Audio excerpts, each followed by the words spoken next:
Este programa, Historias de Gente Común, porque todos tenemos una historia, cuenta con el apoyo de las siguientes empresas rosarinas. Tengo una idea. La idea es el deporte. Sport 78. Rosarino por deporte. Y dale que llego. Llegó la nueva promo Oportunidad Iveco. Un mes donde vas a poder llevarte los camiones Iveco Euro 3 que siempre quisiste, con una financiación del 70% masiva a 5 años en pesos. Acércate a nuestros concesionarios. Que no se te escape esta oportunidad. Llego. Iveco, el camión. Yo soy Ariel de Barrio Belgrano. Pedimos unas nuevas luminarias para que se repotencie acá en la zona. De noche esto no era muy seguro, ahora ha aumentado la seguridad gracias a la municipalidad que nos está dando lugar a los vecinos a nuestros reclamos o nuestros pedidos, ¿no?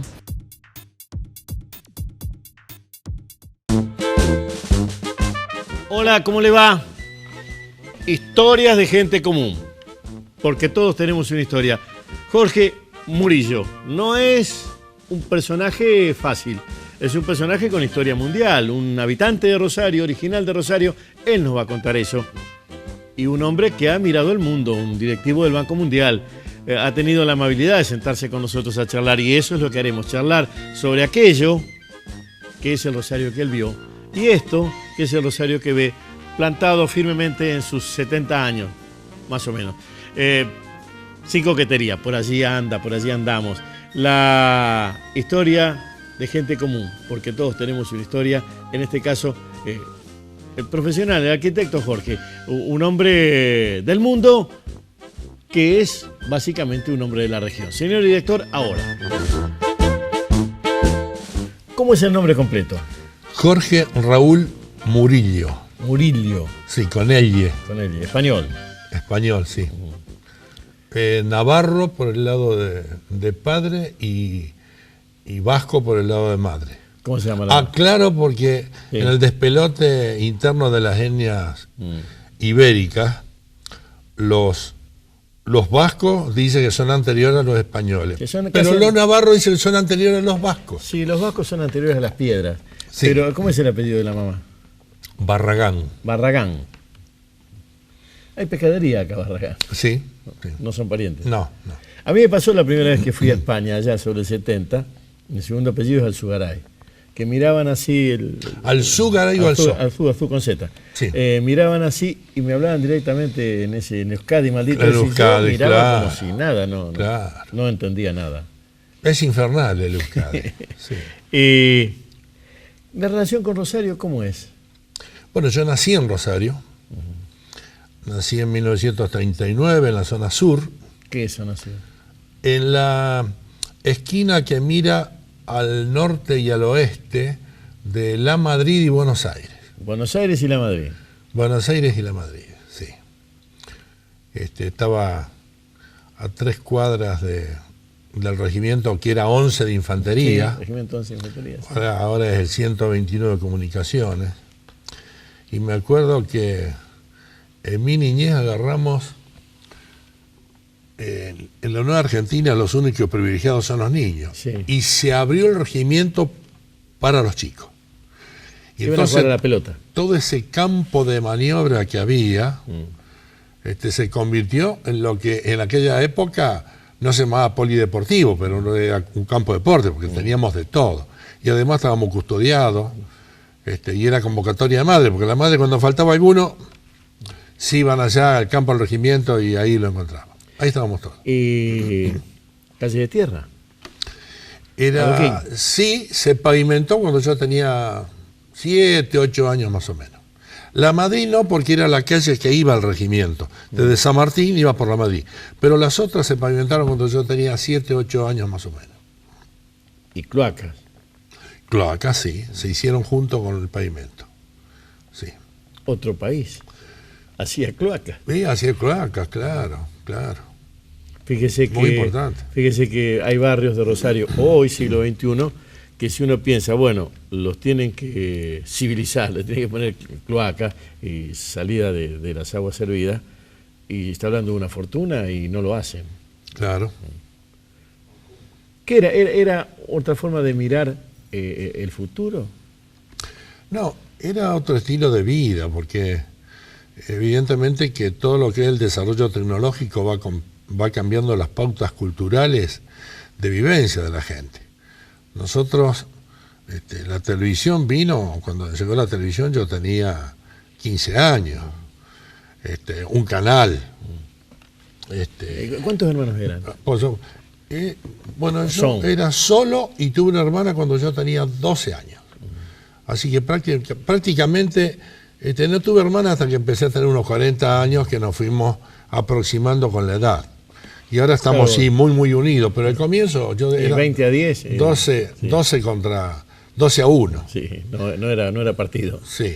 ¿Y la escuela era la del barrio? Sí, fui a la escuela Víctor Mercante, en la calle que era Avenida Lucero y ahora Nuestra Señora del Rosario. Allí a 700, entre Bermúdez y Salvá. Linda escuela. ¿Qué tipo de barrio era ese? Era un barrio de clase media baja. La institución un poco más importante que había era el Tiro Suizo, pero claro, ese mismo proceso del avenimiento de Perón le dio líneas de créditos para vivienda a los militares. Y mi padre era constructor en la zona sur. Mi abuelo también fue constructor. Entonces, eso significó que el barrio se llenara de pequeños chalecitos, que le ha dado una fisonomía muy particular a lo que se llamaba barrio Tiro Suizo, que no sé ahora cómo se llamará.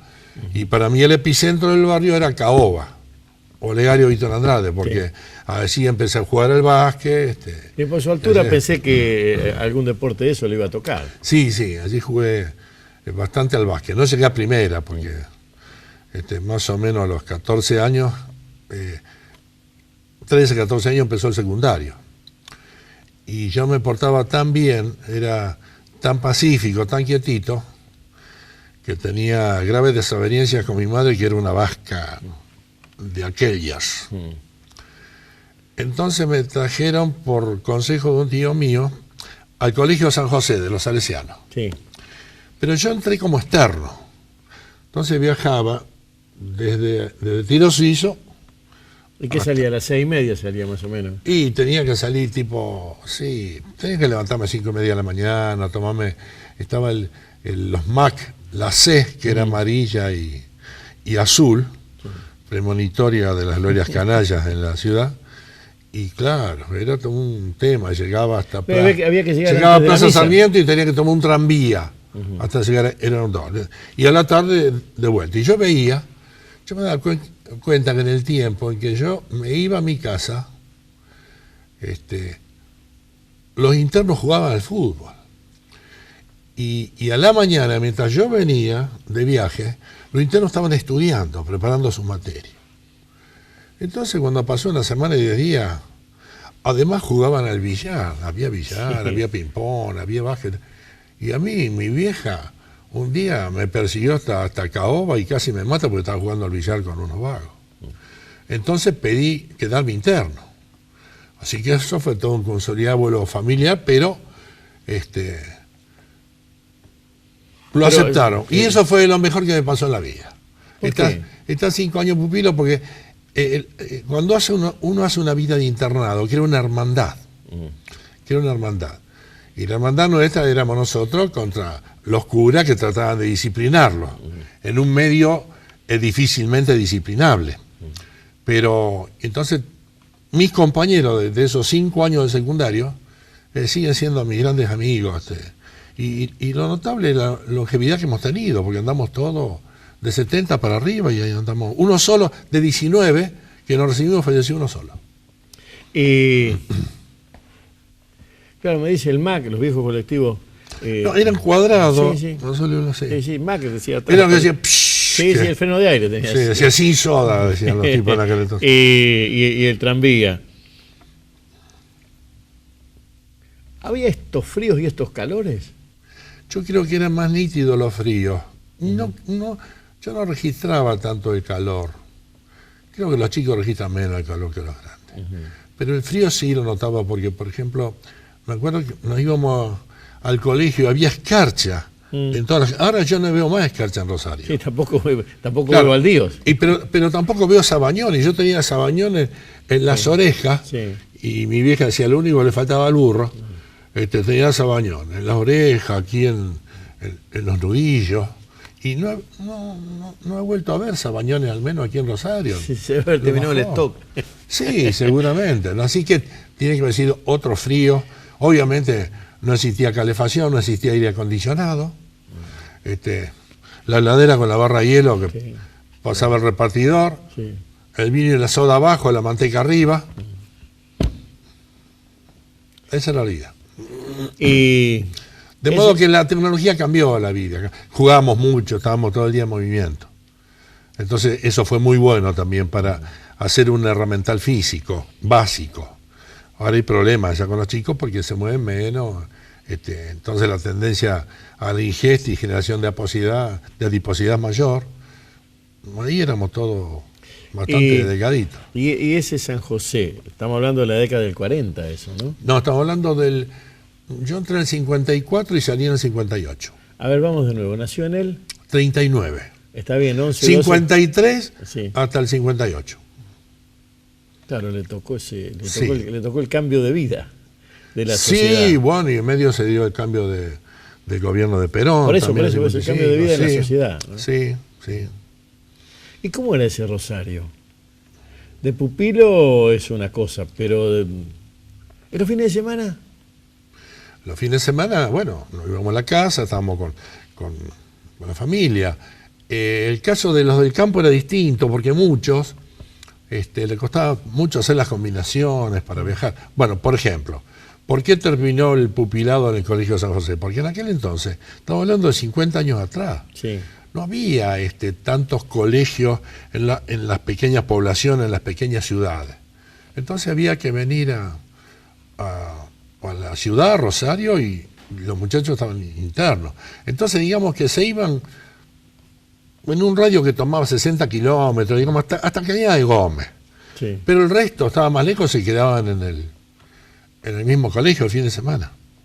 Y 50 años. No puede comparar a los estudiantes de ahora porque usted no es estudiante ahora. Pero sí, por allí tiene trato con estudiantes. ¿Hay otra visión de la sociedad? Yo creo que sí. Este es un tema bastante interesante. Yo lo que noto, y seguramente nosotros somos contemporáneos en esto, cuando yo era chico, en mi barrio, había abuelos en esa época que hablaban su idioma nativo, hablaban los distintos dialectos italianos, hablaban catalán, hablaban galaico, hablaban asturiano, y uno iba a Caoba y se veía las mesas de los asturianos porque iban a compartir la etnia. Y entonces nosotros no entendíamos nada, pero nos dábamos cuenta de ese hecho.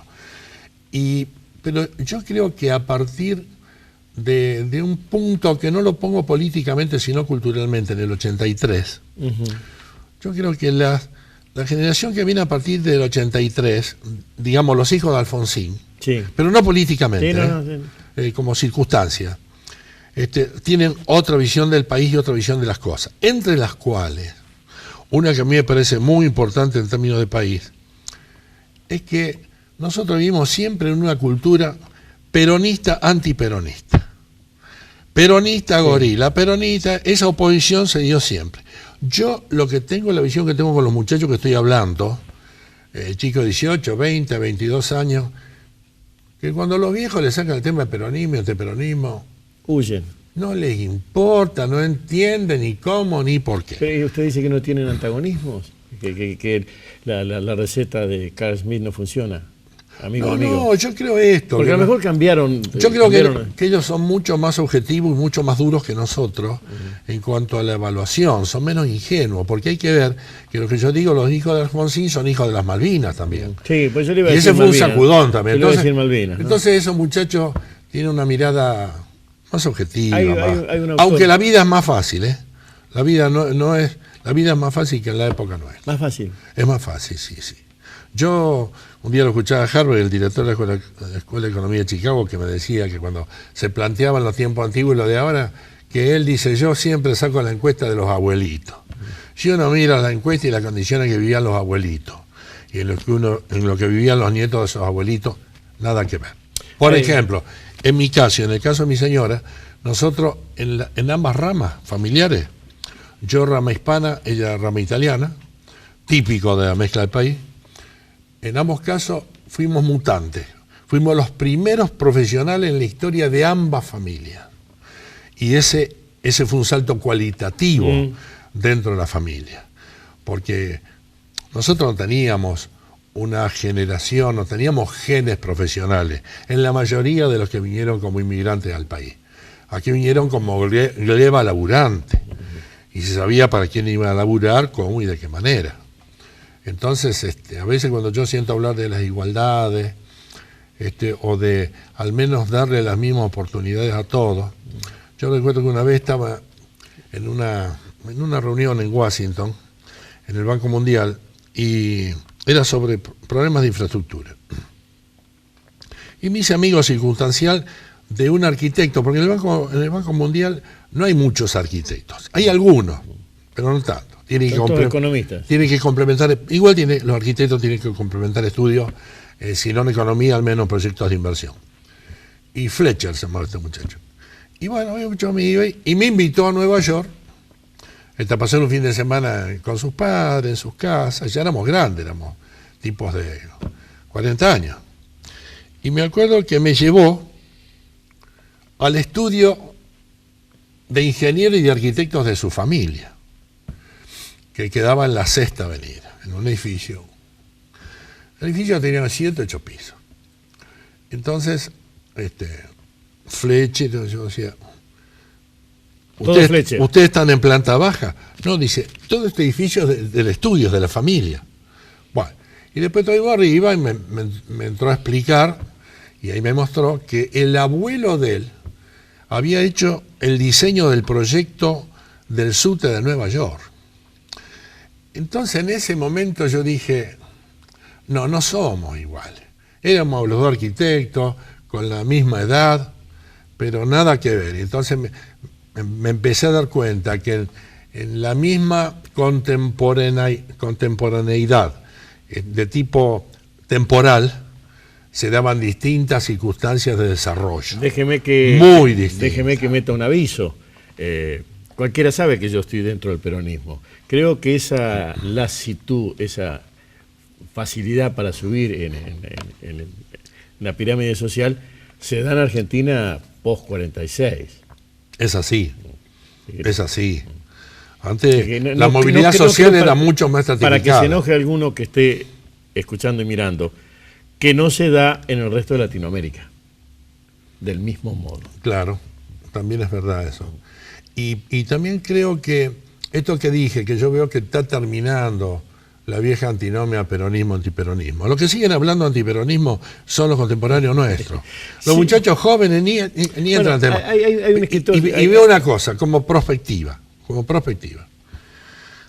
Dentro de 50 años van a quedar todos los discursos, el plan quinquenal, la programación de Perón y del gorilismo, el antiperonismo, que vivió tirando piedras durante 2 o 3 generaciones, no va a quedar nada.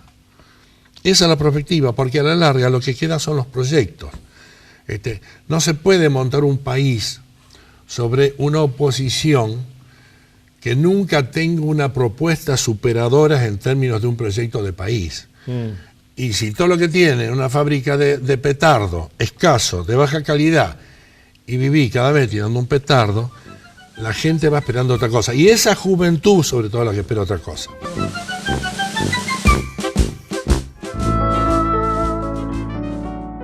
No quiero que me mire si no sabe que no soy uno más entre los muertos. No quiero que me mire si no sabe que mi vida está en sus ojos, justamente. No quiero que me mire quien ignore que al mirarme yo crezco y me levanto por encima de la gente, que tengo voces y subo y toco el cielo y vengo y aquí estoy porque me miran. Yo soy el monumento. No quiero que me toque si no sabe que soy de dura piedra de otros tiempos. No quiero que me toque si no sabe que es preciso latir por esos dedos.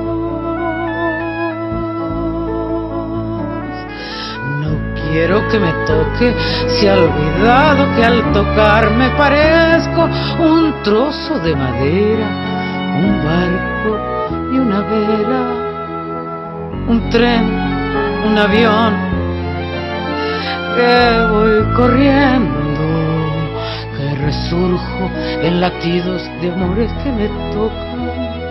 Yo soy el monumento.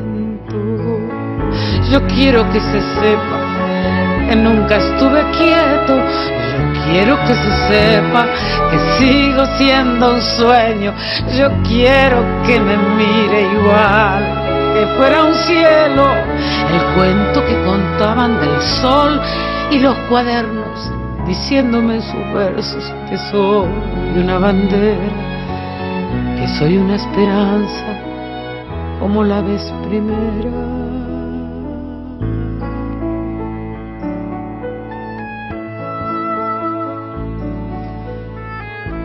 Quiero que me mire si no sabe que mira su rostro en un espejo.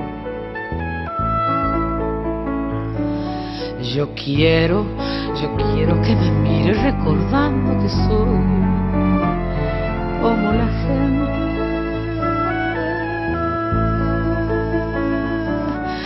No quiero que me toque si ha olvidado la historia de mi cuerpo, compuesto de ilusiones, amores y recuerdos, ejércitos y madres y trigo y un labriego que me soñó diciéndole en su puerta: soy Juan, tu monumento.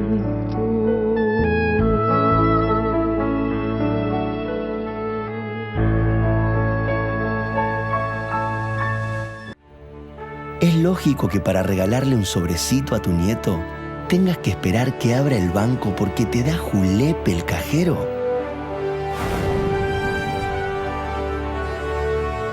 No.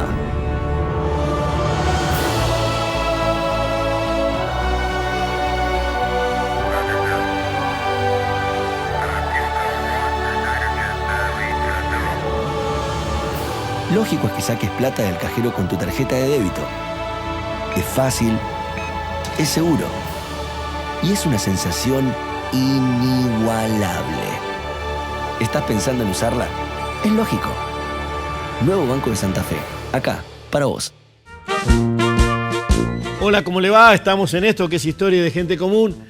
Jorge Murillo, un hombre de la región, un hombre de la ciudad, un hombre que miró el mundo y tiene hasta sus propios estudios y análisis hechos sobre esto que es nuestra realidad. Escucharlo nos viene bien porque es otra mirada parecida y diferente que completa esto que nunca terminaremos de armar, el perfil de la ciudad, el perfil de la región. Señor director, ahora. Los curitas de allá, los curitas de San José, del 50 y tanto, tenían hacia atrás toda su historia cargada. ¿Les bajaban a ustedes un país? ¿Les bajaban algo? ¿Qué orejeras les ponían? No bajaban. Yo no he recibido un mensaje en términos de geopolítica. Yo he recibido mensajes que los agradezco, que para mí han sido fundamentales, mensajes desde el punto de vista de un marco moral, de un marco de ética. Sí, sí. Obviamente, también con una visión religiosa, pero el comportamiento que estaba en función de esa visión religiosa nos ha dado pautas que han durado toda la vida, porque por eso dije que era tan importante de 5 años, porque yo veo mi historia desde mis compañeros y todos tenemos más o menos el mismo estándar en cuanto a comportamiento. Bueno, algunos hemos salido en los diarios, pero no en la última página de noticias de policía. La pregunta es esta. Ese es el 50, para marcar una fecha, el 55, aunque no es específico, o sí en usted, pero es específico en la República Argentina. Ese proyecto en Rosario, ¿usted lo encontraba, no lo encontraba? ¿Qué pasaba? ¿Cómo era esa ciudad? No, esa 58, ciudad digo, no importa, 58. Bueno, era una ciudad muy chata, pero dije ¿por qué? Porque los genes, acá hay un fenómeno muy curioso, esta es una pampa gringa, que es única en el país. Bueno, pero eso hace... Déjeme que le diga, hay 3 praderas en el mundo, la rusa, la estadounidense y esta. O sea que esta es una de las 3, no hay más que 2. Es una de las 3, pero la pampa gringa, con esa etnia que vinieron, fundamentalmente piemontesa, eso le dio característica muy particular en cuanto al laburo, a lo productivo, a trabajar de sol a sol. ¿Y ese es el marco de Rosario? Pero no había proyección del rosarino. ¿Cómo? Digamos, yo puedo ver 2 Rosarios, puedo ver un Rosario como lo vemos todos viviendo en Rosario. Pero a mí los 20 años que estuve en el Banco Mundial me sirvieron para ver al país y a Rosario desde afuera.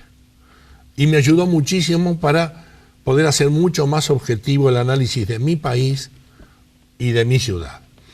Y entonces me daba cuenta de la diferencia que había entre la proyección del mundo porteño, que venía hereditaria, y la proyección del mundo rosarino, que no tenía herencia. Y voy a dar un caso de algo que ha hecho un poco a mi métier. Uno piensa que hace 35 años un par de cordobeses con sangre tana, Astor y Pagani, crearon la Fundación Mediterránea. Rosario aún no tiene la Fundación Mediterránea de Rosario. Cuando tenemos agronómicamente, claro, somos superiores. La Bolsa de Comercio de Rosario cuatriplica la Bolsa de Comercio de Córdoba, pero uno no nota la proyección del... por enajenar las acciones. No nota la proyección del empresariado rosarino. Yo he conocido algunos notables, por ejemplo, José Sensabela, pero es una aguja en un pajar, el nivel de José Sensabela, con el cual he compartido muchas horas para aprender. Pero uno no encuentra un José Sensabela, un Oscar de Fante, un Reno Arcadini.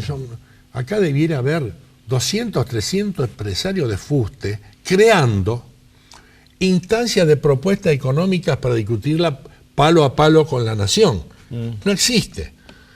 Yo me acuerdo que a veces he hablado con empresarios y digo, muchachos, ustedes no pueden vivir más con lo del tango.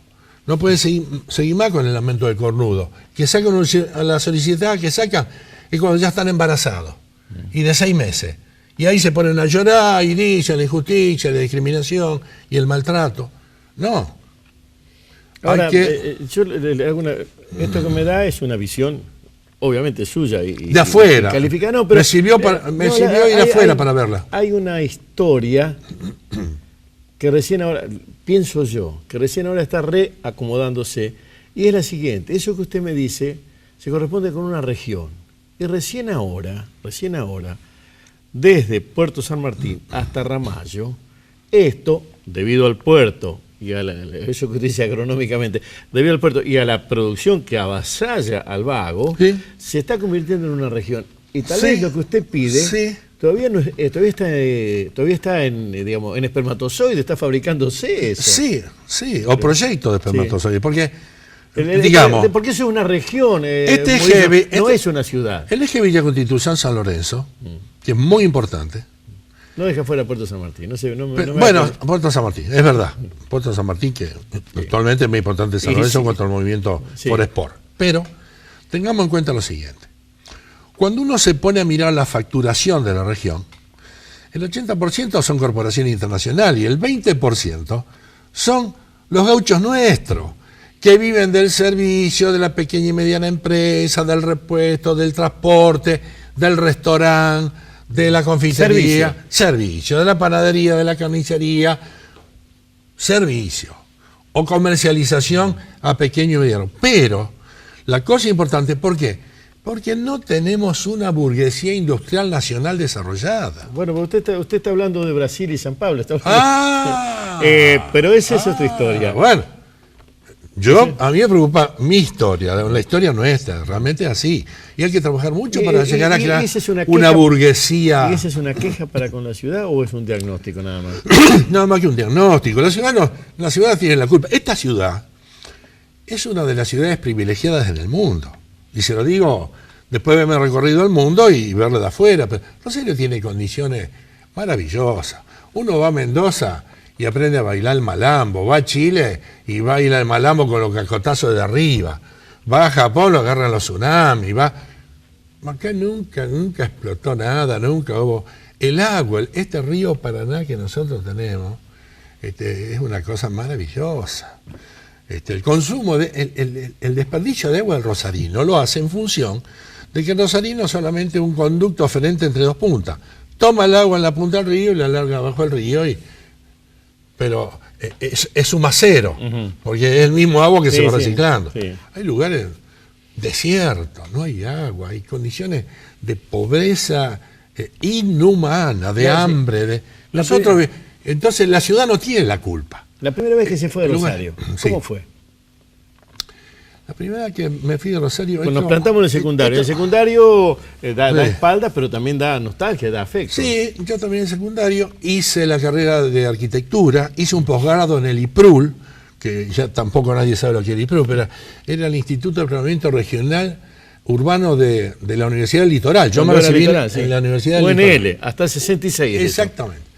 Y me acuerdo que los dos capos del IPRUL eran Hardoy y Bullrich, que venían de Buenos Aires. Déjeme que le diga una frase que se la robé a Bullrich. Sí. Bullrich en un opúsculo así tiene una frase que yo la sigo diciendo porque sigue siendo tan valiosa. El flaco Bullrich. Sí, los autos siempre le ganan a las autopistas. Construyan del ancho que quiera. Los autos siempre le ganan a la autopista. Y yo lo escuchaba ese tipo decir eso y digo, estaba tan loco y estaba tan cierto lo que decía. Yo me acuerdo que el flaco ese que estaba tísico de fumar, porque daba clase y prendía un cigarrillo con otro. Pero me acuerdo que las clases de historia de la arquitectura del flaco Bullrich, porque él no hacía historia de arquitectura. Yo me di cuenta después que lo que él hacía era historia de la cultura. Claro, que no es materia. Él era Toynbee argentino. Y me acuerdo que venían de las distintas facultades a escuchar las clases de Bullrich, porque daba las clases en el aula magna, porque era imposible, y nosotros no veíamos los vientos. Venía a Buenos Aires. Pero venía a Buenos Aires a darla, y Ardoy, que era un tipo que, en planeamiento urbano, y después los compañeros de ellos eran Biotti, que falleció el año pasado, Lidia Pla y Suge Algorodilla. Ese era el equipito, los 5 del PRO. Y me voy porque... cuando empiezo mi trabajo profesional de arquitecto, en un momento un amigo me invita a la Asociación de Industriales Metalúrgicos que estaban planificando el Parque Industrial de Rosario. Y estaban buscando profesionales para que den su opinión. Entonces, yo había hecho una tesis en planeamiento regional urbano sobre el desarrollo de industrial, la planificación del desarrollo industrial. ¿Qué año era eso? Y estamos hablando del año 66, 68. Y seguro ya era la segunda o tercera planificación para un parque regional, un parque... Sí. Porque después hubo como 10 más. Pero Díaz Molano estuvo 20 años empujando ese parque. El ingeniero Elías Díaz Molano. Y Monfe, que creó la prefectura de Gran Rosario, era demasiado para Rosario.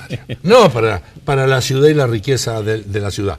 Para la gente que vive en la ciudad que no entendía nada, ni a Díaz Molano. Ahora hay una avenida Monfel, nada más. Y bueno, pero después debido a eso, acá los empresarios de Rosario dijeron, vamos a hacer el parque. Finalmente lograron concretarlo. Yo estuve coordinando la parte profesional del parque. Hicimos un proyecto, hicimos un concurso. Organizamos un concurso. Cuando salieron los ganadores del concurso, se le invitó a Silvestre Beni, que era el gobernador. Y Silvestre Beni era un enamorado de esas cosas. Entonces cuando lo vio, dijo, bueno, esto es lo que necesitamos. Entonces dijo, bueno, esto hay que hacerlo en toda la provincia. Entonces de entrada había 5 parques. Era Santa Fe, era Reconquista, Rafaela, Venado Tuerto, Rosario. Los nodos, ¿no? Claro, Cuando el socialismo en el siglo XXI plantea los nodos, yo me canto de risa porque es una historia del año 60. Claro. Los nodos, sí. Y entonces dijo, y ahí el problema que se armó fue el siguiente. Dijo Silvestre, estamos hablando del 73-74, la segunda gobernación de Silvestre. Sí. Dijo Silvestre, bueno, nosotros para esto necesitamos financiamiento internacional. Entonces, ¿quién va a hacer el financiamiento internacional? Sí, yo, ¿quién va a hacer el financiamiento internacional? Nadie sabía ni el empresario ni nada. Dice, ¿cuánto cuesta esto? $60 millones. Y yo para las 5 parques necesito $300 millones. ¿Y dónde lo sacamos? Ni en 20 presupuestos puedo hacer esto. Entonces, todos los empresarios carraspeaban. Entonces, Silvestre me pidió a la gente del parque que yo lo asesorara en este tema. Y entré a trabajar con Silvestre. Me hizo una presentación a Naciones Unidas, me mandaron a recorrer lo que había de parque industrial en Estados Unidos, en México, en Brasil, en Puerto Rico. Recorrí todo eso. Muy bien. Largamos el proyecto, avanzamos con el proyecto. Me fui en el primer viaje importante a Washington. Esa es la primera salida. Diciembre de 1973. No, estaba Silvestre, entró en diciembre de 73. Diciembre de 1974, la primera salida importante. Entonces, cuando volví, yo hice un curso de capacitación de 2 meses en Washington, en el Banco Mundial. Entonces, cuando volví, yo ya tenía todo el herramental para cómo presentarle las cosas a ellos. Y me acuerdo con el empresario acá en Rosario, de gente que ha influido mucho en mi vida, Oscar de Fante, Juan Carlos Prese, gente capaz, Sánchez, Maglione. Bueno, entonces la gente me dijeron, bueno, vos le hiciste esa capacitación, vení, y si te va, ¿qué hacemos? Entonces yo le prometí que me quedaba. Y yo iba a cumplir con mi compromiso. Y bueno, hicimos el proyecto, ¿no? Y lo presentamos al BID. Y fue para arriba el proyecto, porque claro, al tener una matriz, sí, se facilita la cosa. Cuando tuvimos el proyecto, y me acuerdo que un día el proyecto ya llegó al directorio del BID, y estaba Alejandro Fila, que era el embajador argentino, estaba Perita Gómez Morales, que era el ministro de Economía, y estaba Guido Itela, que fue después embajador argentino, pero que en ese momento era el secretario de Coordinación y Programación Económica. Y lo que hacía era una Val Medina. ¿Qué es eso? ¿CEPAL era eso? No, en la cabeza de ellos, ¿qué era eso? En economía. ¿En economía? Sí, bueno, ya era la cepalina de Burri, porque sí, Burri en la CEPAL hizo un giro copernicano. Bueno, me metí al cohete, sí. Sí, vamos a tener un tema muy grosso. Y entonces ahí se hizo y avanzamos. Ese día, estamos fin del 75 con el proyecto tratando de Rosario. Y ahí sacan la carpeta que estaban por tratar de los parques industriales. Dije, y yo lo miraba de una punta y no entendía nada. Pero vi que vino a Fila, habló con Gómez Morales y hablaron con Dittel y sacaron la carpeta de Santa Fe, cuya cabecera de puente volvíamos a repetir de 1810. Rosario iba a actuar generosamente de hermana mayor. Bueno, y entonces ahí la sacaron. ¿Qué pasó? Que acá en la provincia el vicegobernador Víctor Félix Cuello estaba diciendo a voz cantante que el presidente Perón intervenía en la provincia de Santa Fe. Y entonces los efectos que tiene estas cosas en el exterior, sí, porque estaban saliendo por los teles, en aquella época no había ni mail ni nada, salía la cintita al tele, le traen el tele ahí a Orfil y ve que se intervenía en Santa Fe. Entonces, ¿cómo iban a tratar un proyecto para Santa Fe? Era el único proyecto en el interior del país que había en el BID. Lo sacaron. Bueno, ¿y ahí se desengañó de la Argentina usted? No, yo no me desengañé. ¿Y de Rosario? No me desengañé ni de Argentina ni de Rosario, pero me di cuenta que no había condiciones genéticas básicas para lograr el desarrollo que yo pretendía.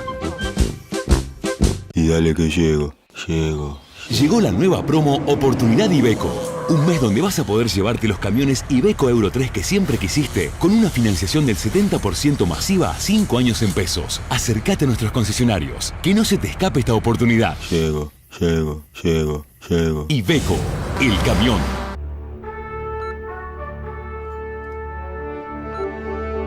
¿Es lógico que si estás sin efectivo no puedas comprar nada?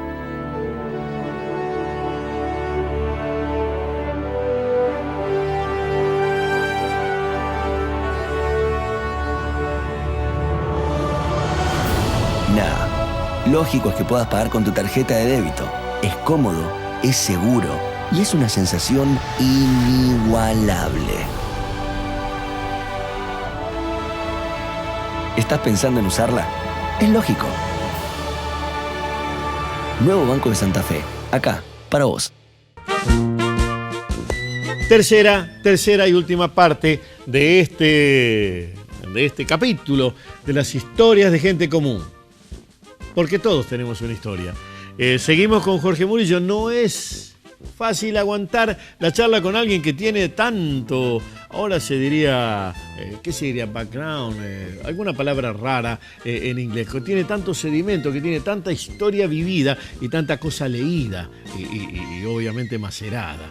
Señor director, ahora, ¿qué fotografía tenía en la cabeza? Y la fotografía para mí era así. Veía siempre se veía, todos lo veíamos más o menos igual, una población bien alimentada, sobre todo esta zona, pero con poca incidencia en la problemática nacional, con pocas improntas, con pocas propuestas. Y eso, evidentemente, cuando yo pienso, mis abuelos, mi abuelo el Vasco me decía siempre cuando yo era chico, que él vino en tercera porque no había cuarta.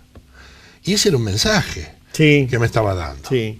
Ahora, entonces, pero yo no podía pedirle a él que fuera un pensador. Por ejemplo, mi abuelo le hizo de testaferro. Mi abuelo de entrada, él criaba vacas en España, en Aldea Cipreste, que queda en el departamento de Béjar, en Castilla la Vieja, cerca de Salamanca.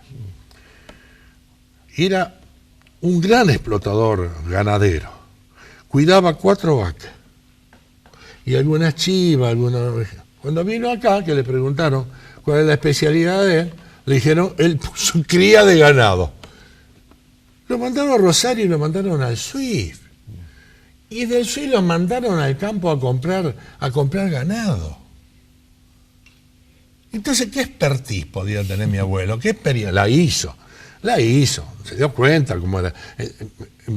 Empezó a distinguir en la faena cuál era la mejor carne y lo aprendía con los americanos del Swift, con los jefes que iban separando primera, segunda, tercera reserva.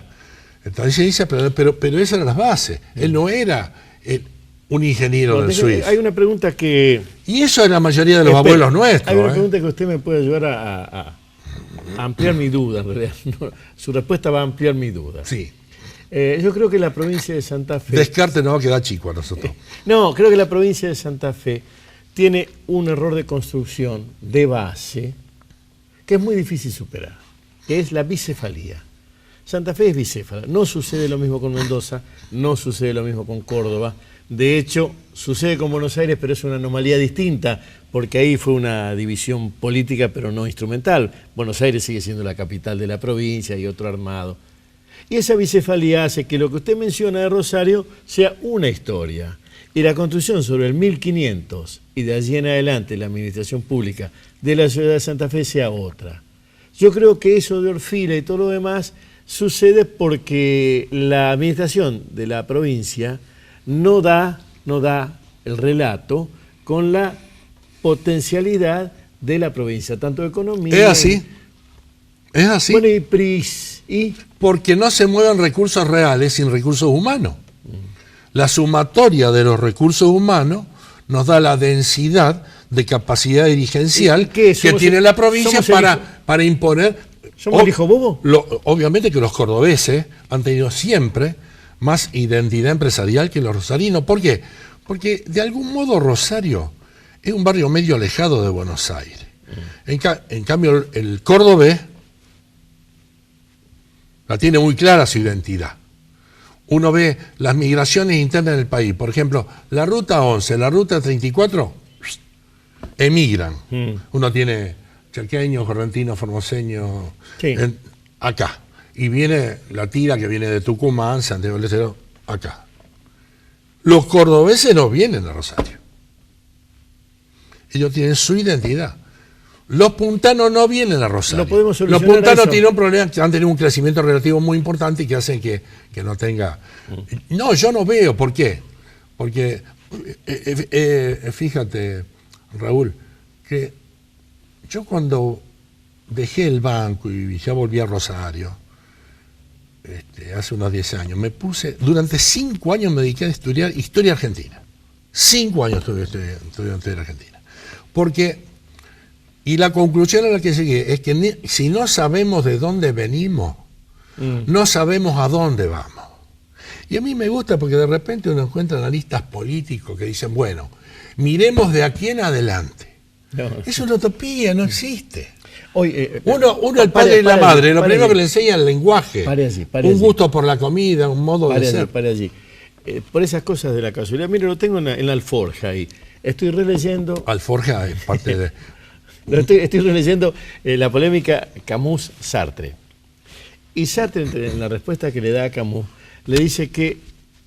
Usted le dice a Camus, se está incriminando, no usa la palabra incriminando, se está metiendo en la historia sin saber que todo el que se mete en la historia cambia la historia. Supongo que Sartre lo robó de algún lado a eso, ¿no? Sí. Pero yo se lo estoy robando a Sartre. Y a usted no le pasa eso. Usted se está metiendo en la historia y todo el que se mete en la historia cambia la historia. En su caso a lo mejor es para bien. En otros sitios de la Argentina, en este mismo momento, incriminarse en la historia, sí, está cambiando la historia y a lo mejor no es para bien. Ese es uno de los líos con la historia. De todos modos... Y con lo que usted hizo 5 años, se incriminó 5 años. Pero de todos modos, nosotros en la historia argentina tenemos 10.000 autores. Digamos, hay que ser muy genio para provocar un vuelco masivo sobre la opinión personal. Y a mí no me interesa la historia por la historia, me interesa la historia como fenómeno de enseñanza a las generaciones que vienen. Entonces, ¿por qué? Porque donde hoy estamos, no estamos impunemente. Rosario, y no nacimos de un repollo. Bueno, ¿quién parió el repollo de Rosario para que sea así? Y si ni siquiera tenemos fueros fundacionales. No, es eso. Ni siquiera fueros fundacionales. No hay acta de fundador, sí. Claro. A Rosario la parió la riqueza agronómica de la región. Y la sigue pariendo. Y en una de esas nos hace un estilo facilista. Porque hay lugares donde hay que ser más austero, más duro.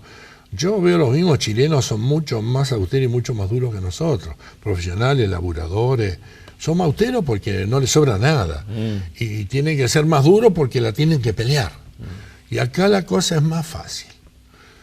No hablemos de otros países, uno entra en lo que es el mundo, mundo árabe, yo he conversado en estos programas con gente que me dice, en mi casa o en la casa de los abuelos, eran 4 gallinas, 5 gallinas y los huevos de esa gallina, y para matar una gallina era prácticamente un congreso. Sí, claro. Y en la chacra, y atrás la poca o la mucha verdura, el tomate, todo, las hortalizas, todo allí para un consumo. ¿Qué es lo que usted me dice de la austeridad? ¿Rosario no es austera? No, Rosario es gasolero, no austero.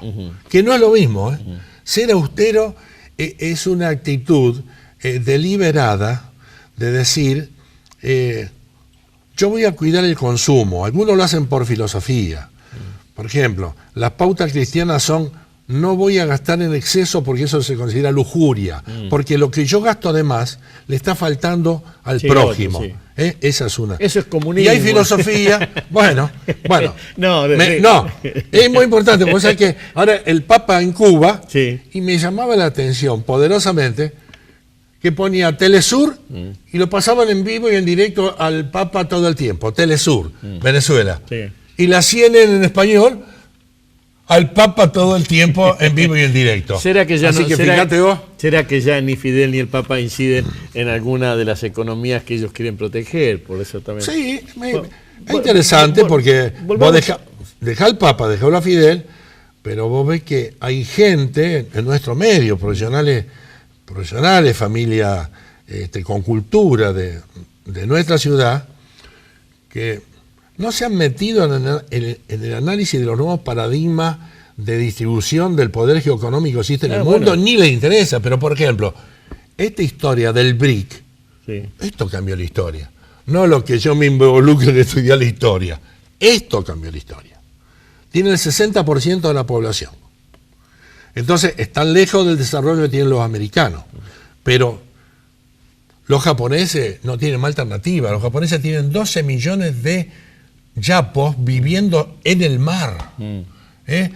Hacen los junquitos, con los junquitos los cruzan para hacer las piragüitas esas y viven 12 millones vamos a en el nombrar mar. Brasil, Rusia, India y China, pero ahora ya es BRICS. Se metió Sudáfrica. Y ese no es, o sea, para Estados Unidos, para Francia, Alemania, el problema no es ni Chávez ni Fidel. El problema está allá. Dos preguntas para cerrar. Y para nosotros ha sido muy importante, porque esto, que en comercio exterior significó que Argentina pasó en el 2003 de exportar 22 mil millones de dólares a exportar 85 mil millones. El cambio es por 4. ¿Y quién han sido los compradores? Antes a nosotros nos compraban los británicos o los ingleses, un siglo cada uno se lo repartieron. Y ahora nosotros vendemos mucho más de India, mucho más de China. Y se terminó el deterioro en el cambio. Exactamente. Entonces eso ha cambiado. Y hay gente que te sigue diciendo no, porque hay que seguir el ejemplo de Estados Unidos. Pero querido, Estados Unidos tiene una deuda superior a su Producto Bruto. Y debe más de lo que produce. Dos preguntas para cerrar, porque llevamos 1 hora charlando. ¿Ah, sí? 2 preguntas para cerrar. La primera, de todo ese paquete. Lo que habla con gente inteligente, cómo se pasa el tiempo. De todo ese paquete, ¿qué es lo que se puede inferir o tomar para plantear en Rosario como mensaje? Loco, hay que hacer tal cosa. Bueno, yo creo que hay que hablar en términos de convocatoria de una dirigencia importante. Esta dirigencia importante, para mí, tiene que dedicarse un poco a saber lo que es la macroeconomía. Yo me he juntado con dirigente empresario y lo he hecho deliberadamente. Le he preguntado si sabía cuál era el Producto Bruto del país, si sabía cuál era el monto de reserva, si sabía cuál era el MOIER y el MOA, la manufactura de origen agropecuario y de origen industrial, que para mí eran cosas que... El ABC. Que esa dirigencia, porque si esa dirigencia no tiene información, no tiene datos, ¿cómo puede elaborar propuestas? Bueno, y la otra. Entonces, esa es una. Hay que juntar, convocar. Y segundo, hay que entrar a hacer paquetes asociativos. No solamente, yo no hablo de la capital federal, hay que hacer paquetes asociativos por sectores, con brasileros, con bolivianos, porque hay que salir a un mundo que tiene dentro de 20 años 50 millones de personas más. Y el alimento va a salir de América Latina. Nosotros tenemos una oportunidad. Por eso cuando dice ahora del caos y se viene la noche y explota todo. Explota si explota China, explota si explota India. Sí. No depende de nosotros. Nosotros somos un f de x, somos una variable dependiente. Lo fuimos, lo somos. Y lo seremos. Lo seremos. Somos una variable dependiente. Menos los canallas, que siempre tenemos una autonomía de vuelo y de sufrimiento acumulado propio. Lo de Rosario Central me sirve para la otra pregunta. El ir, estar, desaparecer, volver, fabrica callos, pero también deja clavadas imágenes. ¿Cuál es la imagen, la calle, la ciudad, aquello que es en su cabeza, específicamente rosarino? Bueno, yo el rosarino que conocí, porque hay sectores marginales de Rosario que no los conozco. Yo manejé siempre, digamos... Macrocentro, digamos. Macrocentro. 27 Avellaneda para adentro. Sí, exactamente. Y me he manejado mucho por mi familia hasta el Tiro Suizo. Y ese ha sido mi mundo. Y el Rosario que yo he visto ha sido siempre un Rosario... genéticamente trabajador, genéticamente ahorrativo y genéticamente gasolero, que no es lo mismo que lo que dije antes. El gasolero, no vamos a usar nafta, vamos a usar gasoil, no vamos a usar el tallarín de primera, vamos a usar un tallarín que hace Doña Rosa aquí a la vuelta, muy cuidado, y eso y muy cumplidor el rosarino. Por ejemplo, Durante años la estadística de cumplimiento de los pagos de los servicios de los rosarinos era tope en el país. Era una cultura de que llegaba el sueldo y del sueldo se separaba esto, y después con esto nos tenemos que arreglar. Y ese es el rosario que a mí me ha quedado. Y después he estado en cultura y videocultura, la cultura del derroche. Yo me doy cuenta, lo de Estados Unidos, lo de Italia, lo de España, la cultura del derroche. Yo no sabía hasta cuándo iban a vivir así, pero en algún momento digo, ¿será que nos explotan tanto que le da para todo esto? Y la última es la del estribo. ¿Qué es lo que pasa? Que cada rato me menciona Rosario Central. Bueno, porque Rosario Central es... te voy a dar un ejemplo. La ciudad de Rosario, administrativamente, desde el punto de vista financiero, tiene una doble dependencia. Primero, la parte de la coparticipación que se la come Buenos Aires. Y segundo, la parte de la coparticipación que se la come Santa Fe. Sí. Que es un gran tarascón el que se come Santa Fe. Sí. Y que vive muy bien. Bueno, entonces ahí hay una doble dependencia.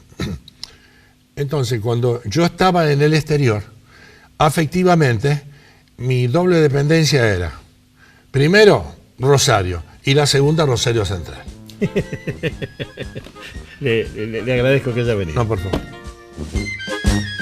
Hasta aquí llegamos. Historias de gente común, porque todos tenemos una historia. El arquitecto Jorge Murillo, un hombre de la ciudad, un hombre de la región. Otro programa parecido y diferente. Hasta la próxima, un beso en la frente. Gracias. Este programa, Historias de gente común, porque todos tenemos una historia, cuenta con el apoyo de las siguientes empresas rosarinas. Tengo una idea. La idea es el deporte. Es por 78. Rosarino por deporte.